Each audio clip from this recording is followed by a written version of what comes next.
Throughout the Cold War, Soviet submarines play a game of cat and mouse. Lurking off of American shores, they carry the destructive power of 1,000 Hiroshimas. Tracking them from above flies the Hunter, the P-3 Orion.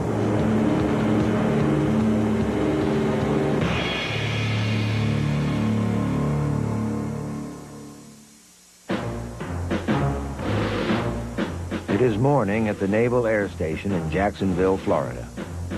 The men of Patrol Squadron 24 stroll the tarmac that since the beginning of World War II has been home for naval aviators.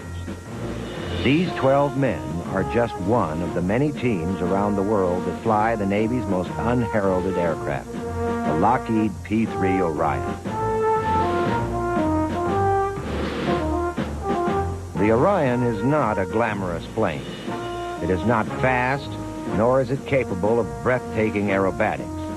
Operating from land bases, Orion pilots are unfamiliar with the exhilaration of being catapulted from a pitching flight deck or catching the wire on a stormy night. But unlike Navy fighters, the Orion never needed a Top Gun school. During the Cold War, Orion crews waged a private but very real war against the Soviet Union. It began over 30 years ago when the threat of Soviet submarines prompted the Navy to replace their aging patrol planes. Named for the Greek god of the hunt, the Orion emerged as the world's premier sub-hunter. Today, the Hunter has found an expanded role to match the uncertainties of a post-Cold War world. But despite the collapse of the Soviet Union, a less tangible submarine threat still exists. And the Orion still does what it does best, hunt. All right, everybody gather around. Good morning. Our call sign this morning is VP-24. Tactical call sign's BAT-1. Got a 6-hour mission going off the coast for a tactical ASW. Today's mission is ASW. ASW stands for Anti-Submarine Warfare. For Patrol Squadron 24, ASW is the primary task. However, other duties include anti-surface warfare, aerial mining, and maritime surveillance. Like all Navy squadrons, VP-24 has an insignia. They are the Batmen. This name derived from the Navy's first radar-controlled anti-ship missile, the Bat. VP-24 tested the Bat in the late 40s and has held the name ever since. Does anybody have any questions? Okay, if we have any emergencies in flight, we got a full NATOV crew on board. Flight operations in the Orion require that up to 12 crew members each share a separate responsibility. However, flying missions that may last up to 16 hours, they must also learn to get along.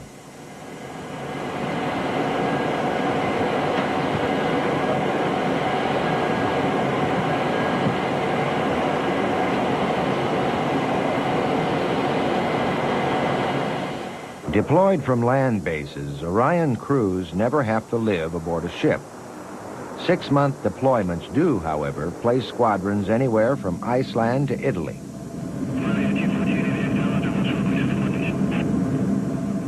Final flight preparations are made by the pilot, co-pilot, and flight engineer as the crew awaits word from the plane captain to start the engines. The 4 large Allison turboprops found on the Orion are the same engines used to power the Air Force's C-130 Hercules.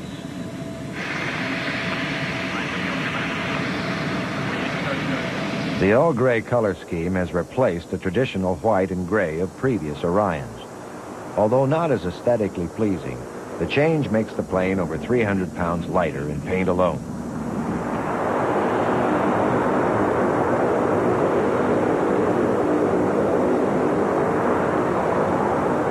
Paint is not the only change for this new generation of naval patrol.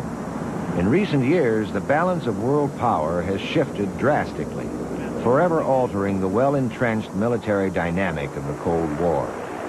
However, submarines have not gone away, and although the threat comes not from the Russians, their existence is no less daunting.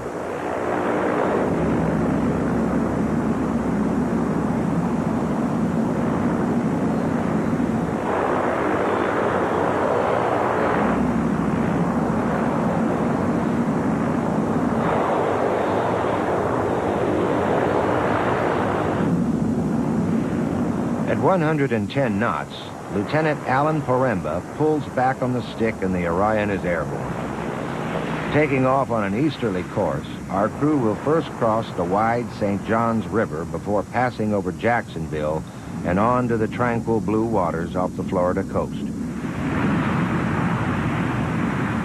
A typical ASW mission usually involves a combination of both high and low-level flying. The Orion can cruise at well over 350 miles an hour at high altitudes. Upon reaching the patrol area, it will drop down to about 1,000 feet before searching for the submarine that may be lurking within the seas below.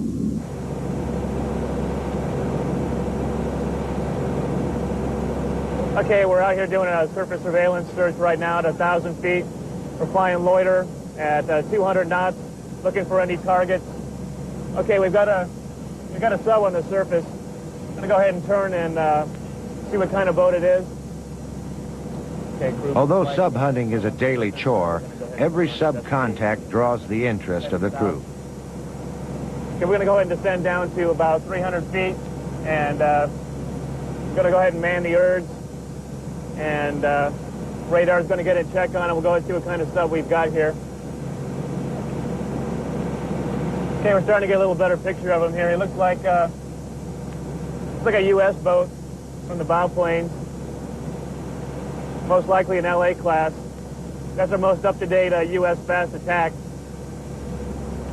The URDS, or infrared detection camera, uses variations in surface temperature to provide a detailed picture of the sub.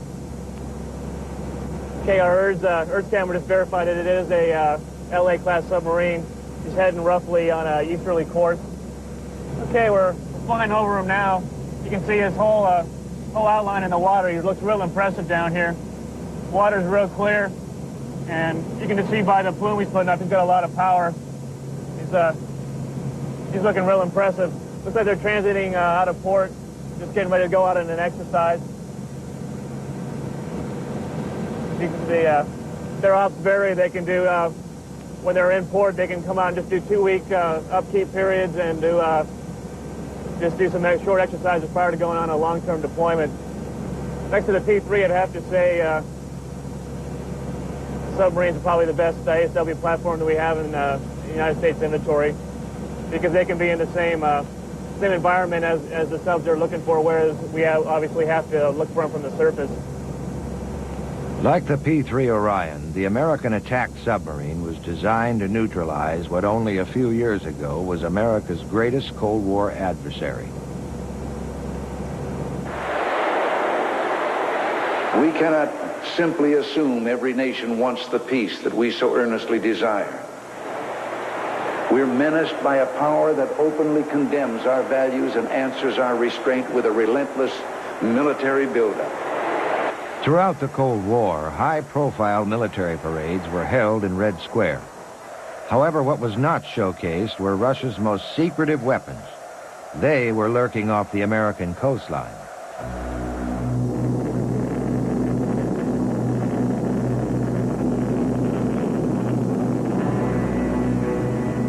With the destructive power 1,000 times the atomic bomb dropped over Hiroshima, the ballistic missile submarine was for years the front line in the Cold War standoff. Victor, Charlie, and Delta-class submarines prowled the American coast, while Poseidon, Polaris, and Tridents kept their sights on the Soviet heartland.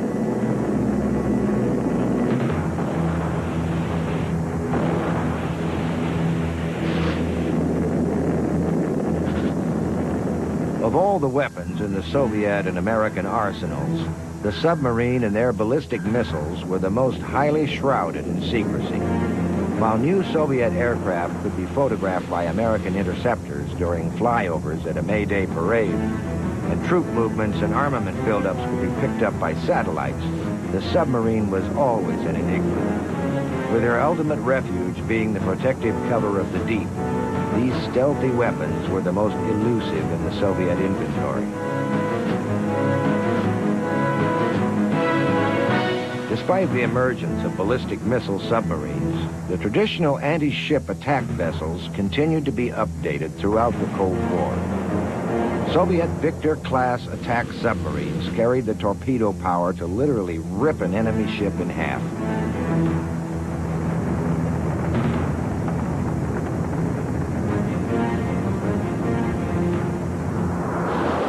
With the addition of the Mammoth Delta-class sub in 1971, the Soviets had amassed the largest submarine force in the world. American cities could now be hit within minutes. To make matters worse, the Soviets were also perfecting the lethal cruise missile. Although perceived to be less advanced than their Western counterparts, cruise missiles launched by the Charlie-class submarine could skim over the shoreline virtually undetected.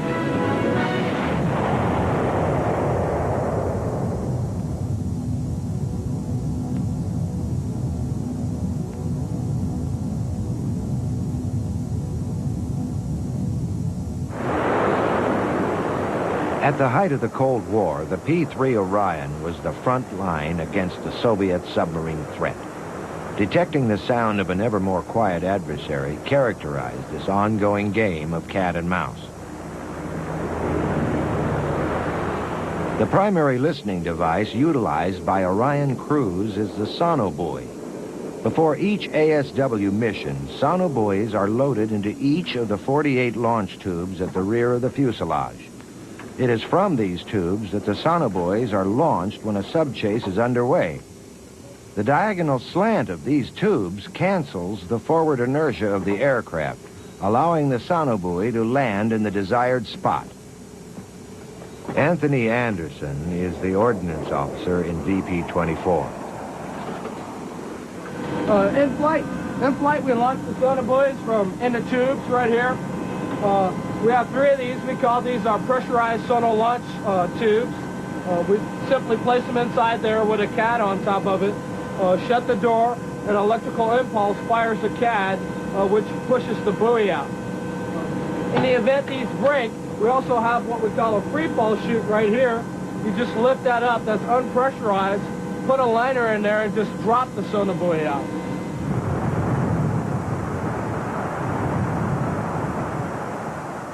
Once in the water, the sonobuoy transmits sound back to the Orion.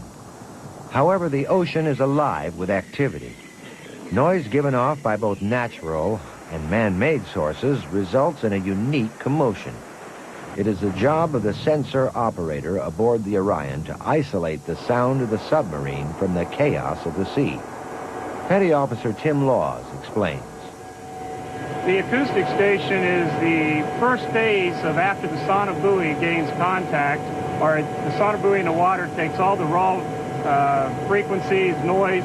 It could be ambient sea noise, it could be surface traffic, plate tectonics, and of course we're looking for the master signal of the submarine itself. It comes into this station in a raw form.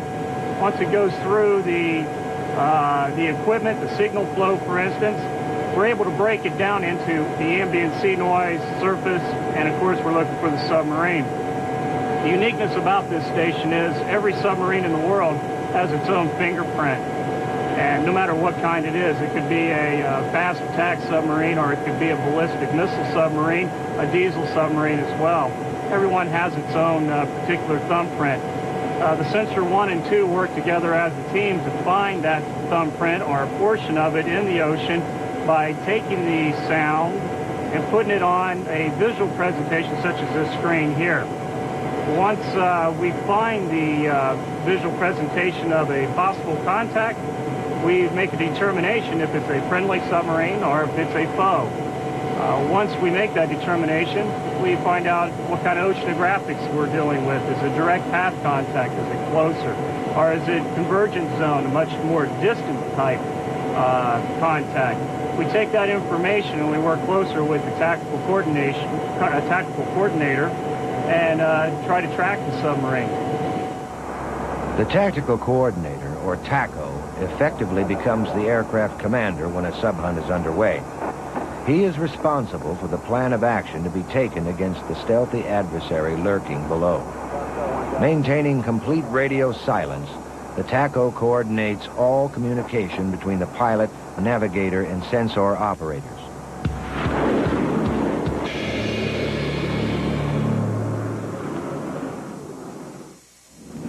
The Orion has many ways of finding and tracking enemy subs.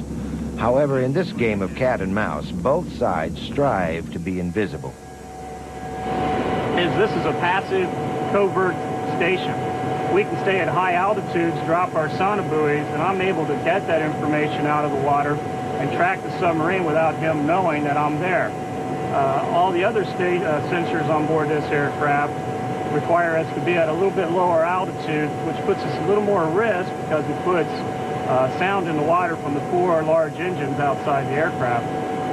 Once we determine that we have contact, the sensor 1 and 2 will work together with the TACO to determine what the buoy spacing should be, what type of buoys, because we have different types of buoys on this aircraft that are used to best suck sound out of the water, if you wish to say, to make this whole thing happen.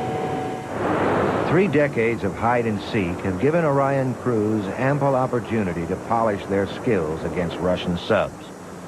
Over this period, the technology employed for the hunt has expanded to counter an ever more quiet enemy.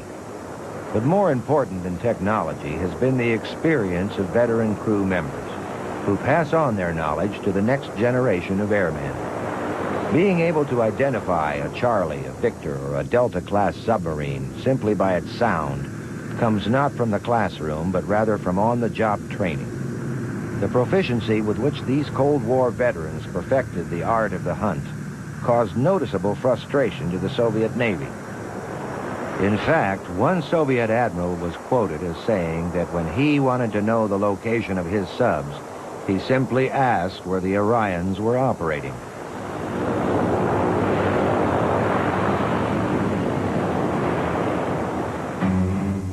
At the outbreak of World War I, the submarine was a fledgling technology. However, in the opening days of the war, the Unter's A-boat U-9 sank 3 British cruisers in just over 1 hour. The traditional concept of sea power was forever uprooted. Meanwhile, the introduction of air power was off to a less impressive start. Despite its appearance, the airplane did possess 2 important attributes: speed and long-range surveillance. Early sub-hunting might have been precarious, but it had potential. By war's end, maritime patrol planes were flying dedicated anti-submarine warfare missions. Working together with their ships, airplanes began to take their toll on German U-boats.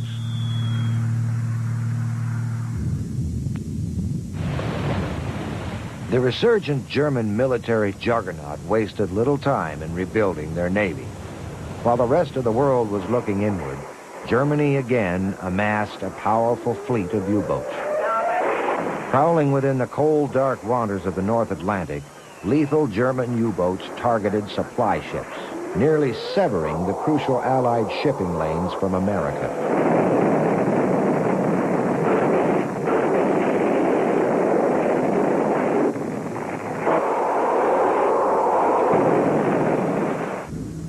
Effectively neutralizing the German sub-threat was crucial to the Allied war effort. U.S. and British Navy destroyers were fitted to the specific role of killing subs.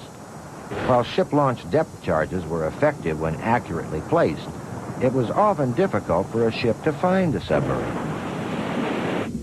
Airplanes, on the other hand, were well suited to the role. The Lockheed Hudson was one of the first planes to patrol the North Atlantic shipping lanes.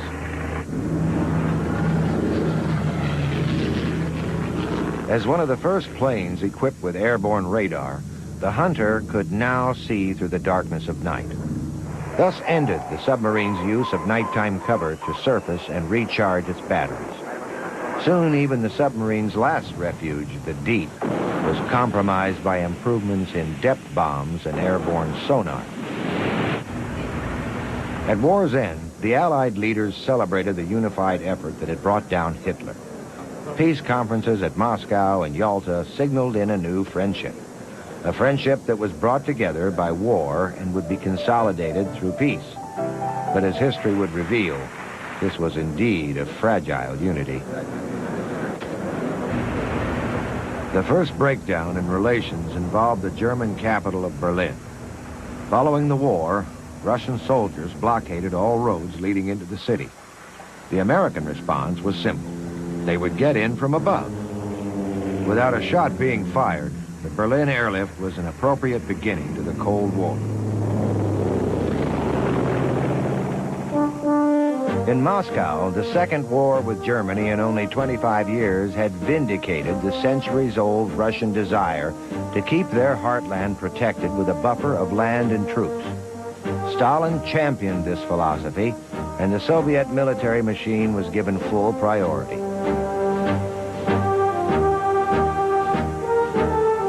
The importance of submarine warfare was a lesson well perceived by the Soviet leadership.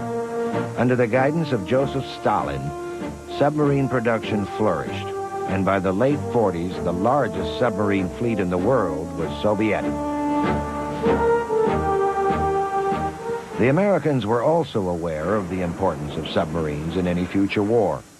However, the U.S. Navy was quick in recognizing that the submarine was capable of doing much more than sinking enemy ships.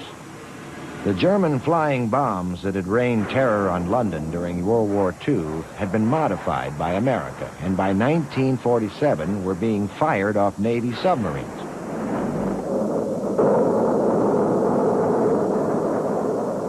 The Navy's first submarine-launched missile, the Loon, was soon eclipsed by the more advanced guided missile Regulus. Like the Loon, the Regulus was fired off a sled from the bow of the submarine. Once airborne, a nearby plane would take over guidance of the missile. Designed to soften an enemy beachhead, the Regulus proved the destructive potential of the submarine. However, it was not the missile itself, but rather what it could carry that drew the attention of the Navy. The dawn of the nuclear age would forever change the dynamic of world power. During Operation Crossroads, the destructive force of atomic weapons was brutally clear, and the race to get as many of them as possible had begun.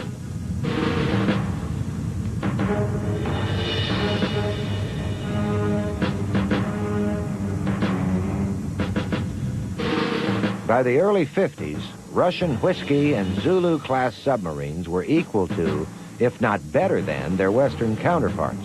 Therefore, when the USS Nautilus radioed underway on nuclear power in 1955, it was assumed that the Russians weren't far behind. They weren't.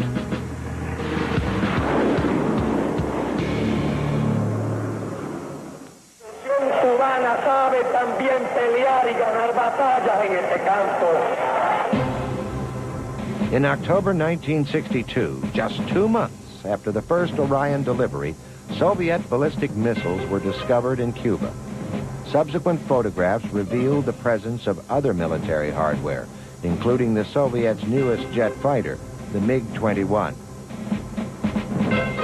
As the world stood on the brink of war, Navy ships were deployed to set up a steel fence around Cuba to prevent any further shipment of military supplies. The naval quarantine relied heavily on the location and tracking of any Soviet ships entering the area. It was here that Orion patrol squadrons were first called into action. Flying out of Caribbean and East Coast bases, Orions began the hunt for Soviet shipping. Orion cameras photographed rocket boosters that were spread across the decks of merchant ships. With its tremendous range, the P-3 was able to pick up and track Soviet ships well outside the quarantine line, giving the Kennedy administration ample time to set strategies. After only 2 months of service, the Orion had already participated in the Cold War's most suspenseful hour.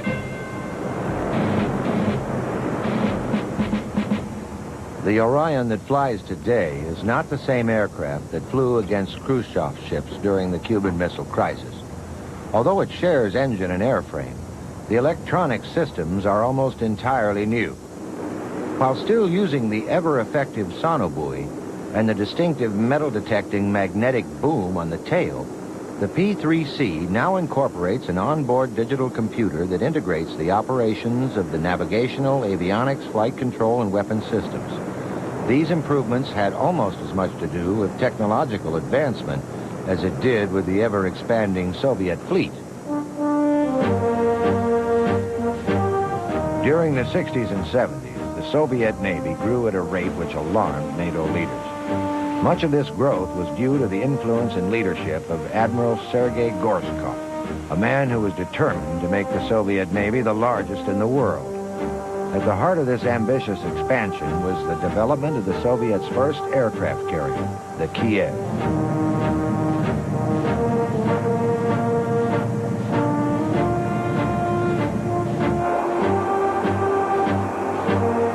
The Kiev is not a large carrier by American standards. It is closer in size to the British Invincible class and is thus unable to accommodate a conventional fixed-wing aircraft. But equipped with its Yak-38B Stahl aircraft, it represents the long arm of Soviet naval power. To add to the new carrier threat, the Soviets dramatically increased their surface fleet throughout the 70s.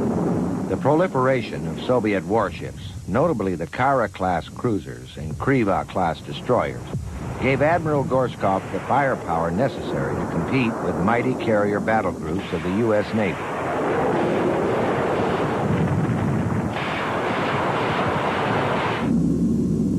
In response to the massive Soviet buildup, the U.S. Navy pressed for newer and more accurate anti-ship missiles.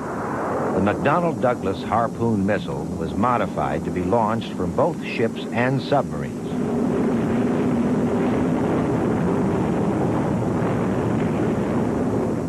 Like the feared Exocet missile used effectively during the conflict in the Falkland Islands, the Harpoon is a sea-skimming missile. Traveling only 20 feet above the surface of the ocean, the Harpoon stays below the enemy radar as it hurtles towards its unfortunate target.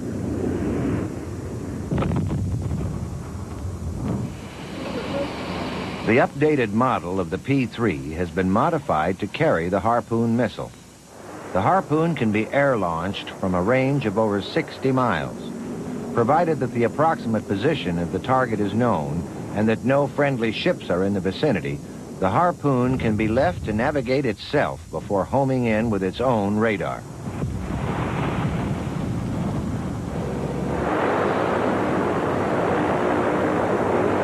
During the Cold War, the Orion's primary target in such an attack would probably be the Soviet electronic surveillance trawlers which constantly eavesdropped on Navy communication. Despite its intended role as sub-hunter, the Orion is the only aircraft in the Navy fully equipped for long-range anti-ship warfare. Using search radar and infrared detection, the Orion can track an enemy ship even though it remains unseen and over the horizon. If the ship is considered a hostile, the tactical coordinator can either relay its location information to a friendly vessel, or he can deal with the ship himself.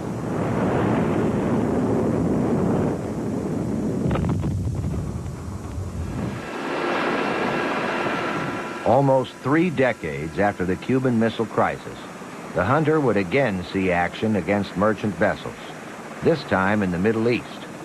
When Saddam Hussein invaded Kuwait in August of 1990, the United Nations Security Council placed an embargo on all trade to Iraq.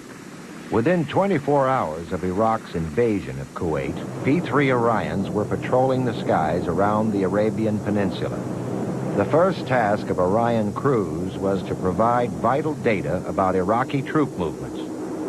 With the fear that Iraq might push southward into Saudi Arabia, this data was critical to the initial placement of U.S. troops.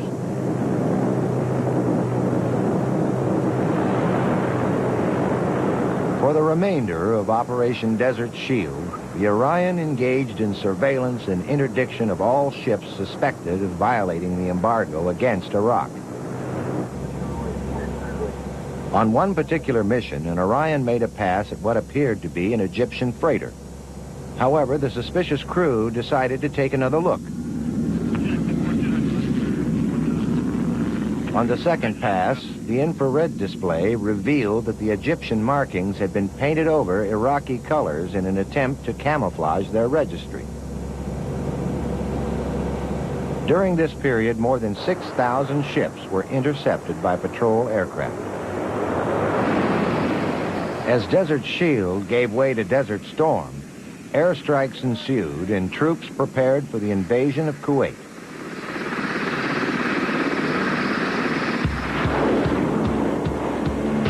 hunting down Iraqi ships.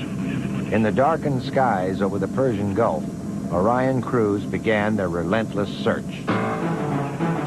One of the newest methods adopted to find ships in the Gulf was ISAR, or inverse synthetic aperture radar. Unlike conventional radar, which relies on its own movement in relation to the target, ISAR relies only on the motion of the object itself.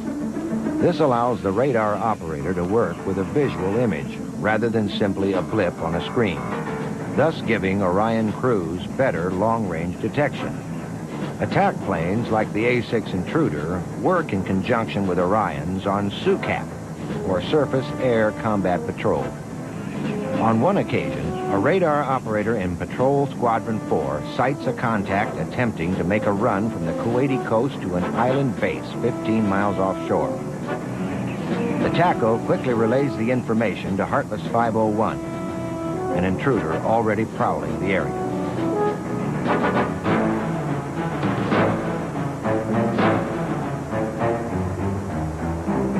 Using his forward-looking infrared sensor, Heartless 501 confirms the target is combatant. During the war, over half of the Iraqi ships destroyed resulted from P-3 detection and vector communication. Over Iraq, precision airstrikes pounded Iraqi defenses. Again proving its flexibility, the Orion played an important role in assessing the damage of coalition bombing raids.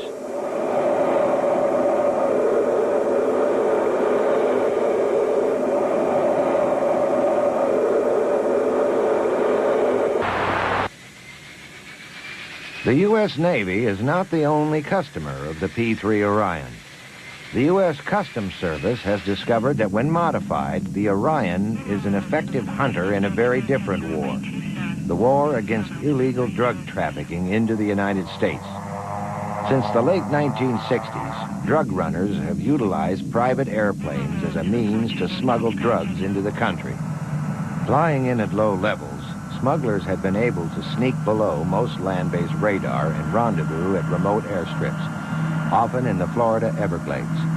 In order to track such low-flying airplanes, radar needs to be directed from above.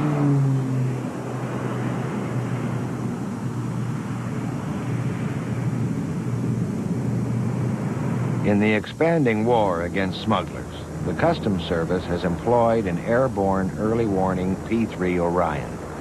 Its distinguishing feature is a 24-foot rotating antenna which houses the APS radar. With one sweep of the antenna, the Orion can survey 196,000 miles of airspace. To launch the P-3 out of Corpus Christi on a typical defense-in-depth application, we could depart and be down on station in about 6 hours in the Caribbean Sea, and on station for an additional 6 hours. Stationed there, we could have radar coverage, the 500 miles, which is with radar coverage covering the coast of Colombia, as well as the coast of Haiti and the coast of Jamaica. In the blue water environment that represents, there's very little clutter that presents a problem for the radar. Detecting targets in that type of environment is just what this radar was designed to do. And in a way, it's kind of like shooting fish in a barrel down there. Isolating one drug-smuggling Cessna in the busy Caribbean requires a rapid process of deduction. Prompting suspicion may be the absence of a flight plan, or even more telling if the plane is not squawking. This means the pilot turned off his IFF transponder. Not a normal move.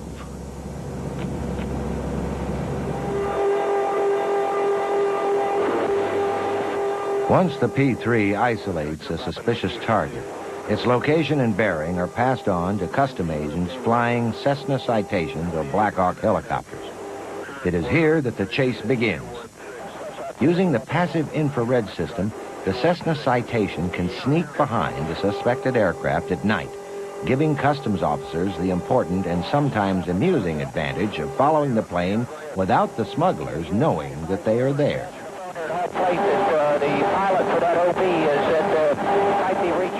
Using the infrared display, customs agents can read the plane's registration number in total darkness. This information is then sent to the Domestic Air Interdiction Coordination Center in Riverside, California, for a background check. At Riverside, highly detailed topographical maps of the southern United States are stored on Laserdisc. During a drug interdiction chase, the bearing of the plane is superimposed from the surveillance screen directly onto one of these maps. This allows the controller to keep all parties aware of any airports, roadways, or clandestine tarmacs to which the smuggler may be headed. I dropped over radar. Monitor. Got this on flat. I'm getting it. Some customs officials boast that their airborne interdiction combination has virtually cut off the flow of drugs coming into the United States via small aircraft. It looks like a body. Perhaps this argument is vindicated by recent discoveries of newer and more outlandish means of smuggling, not the least of which was the accidental interdiction of an electrically powered wooden submarine filled with cocaine. One big one. Okay, doors coming. There's opening around. Despite the effective fence created by Customs Service aircraft, the drug war continues. Fueled by an insatiable American demand, drug smugglers work within a limitless budget. In this multi-billion-dollar business, losing an airplane and its cargo is worth the potential reward. It is an ongoing war of attrition that neither side is likely to surrender.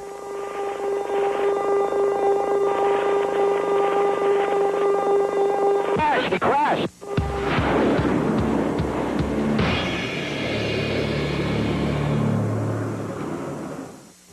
There is perhaps no greater measure of Orion's success than its popularity among foreign countries. In 1966, New Zealand became the first international customer to buy the P-3. During the Cold War, Australian P-3s played a crucial role in the detection of Soviet subs. The Japanese have turned to the U.S. Navy's Hunter to fulfill their diverse maritime needs. And at the wind-blown northern base of Andøy, Norwegian Orions have proven that the Arctic weather is no obstacle. While to the south, the Orion is flown over a less forbidding landscape by pilots of the Royal Netherlands Air Force. On the other side of the Atlantic, the country with the world's longest coastline, Canada, has extensively modified the Orion, appropriately renaming it Aurora. Guarding the Straits of Gibraltar are the Orions of Spain and Portugal. The latest Orion export, however, has been to the Far East. Suspicious of their northern neighbors, South Korea is now receiving the Orion. As an ironic portrayal of how quickly the world changes, the Koreans wanted the Orion for its original purpose, hunting subs.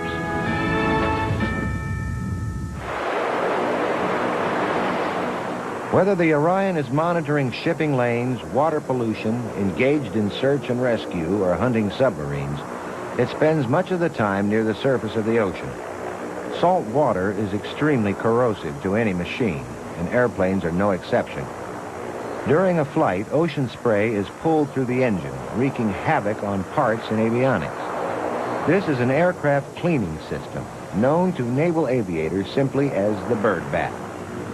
After a mission, the Orion pilot taxis the plane through a wall of fresh water designed to remove salt from the engines and airframe. It is a sort of daily shower intended to slow the debilitating effects of the sea.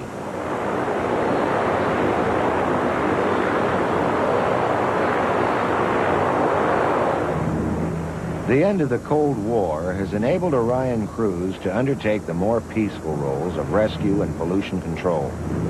However, the Orion will always carry the reputation as a hunter, a role it began a generation ago, a role it continues today. Started off with just a simple headset by just listening to what sound is in the water and trying to pick out what the submarine is. But the Soviets, as well as other countries, got more sophisticated, and that's why we got more sophisticated with our gear. Gamesmanship was always on noise in the water, on them trying to develop methods to put less noise in the water so that they'd be less detectable, and us developing methods to process noise in the water to be able to detect Soviet submarines. So That was always the sort of cat and mouse game, in them using machinery quieting anticoal coating on their submarines, and us using ever more sensitive kinds of processing equipment on the aircraft to try and beat them at that game. We believe that that's one of the reasons that that made the Cold War come to a close, frankly, is that we felt like we were better than they were, and they knew it. With the dissolution of the Soviet Union, the Cold War threat has given way to a new but equally unsettling balance of world power. Political brush fires have replaced the standoff of superpowers. Facing bankruptcy, the Russian government has found that their submarines are more useful on the open market than they are off the American coastline. With third world countries now purchasing the technologies of the Cold War, the role of anti-submarine warfare has come full circle. There's a heck of a lot of unfriendly or unknown countries that are getting all kinds of submarines, whether they be diesel-powered or nuclear-powered. Certainly North Korea, the Iranians are buying these diesel-powered submarines now, and they've always been a difficult challenge for all of us in this business. So we refuse to give up that dimension, though we've refocused our priorities in terms of the roles and missions that we are involved in. We refuse to give up on maintaining our ASW proficiency. So we spend a lot of time at home, whenever we get the opportunity on deployment, to keep those skills sharp, because they're very perishable. And if we don't do that, when the time comes, and I think we've all seen in the last few years that there's plenty of hot spots around, and that ASW is going to be something that we're going to be called on to do again.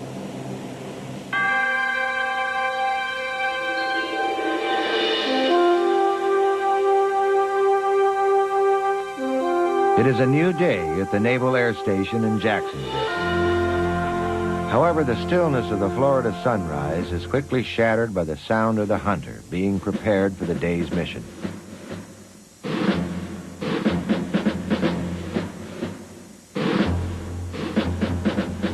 Despite all of the changes that have swept the world in the Orion's 3 decades of service, little has changed in the morning routine of men and women at Jacksonville and bases like it around the world. The Cold War has ended, and the Soviet submarine threat has all but vanished, but the silent war continues. Today, the job may be locating a stricken sailboat, keeping an eye on the weather, or enforcing a trade embargo. Perhaps tomorrow there will be a submarine lurking off the American coastline. From where? A mystery. But what is certain is that the men and women of the Hunter will be watching and listening as the world hurtles headlong into an uncertain future.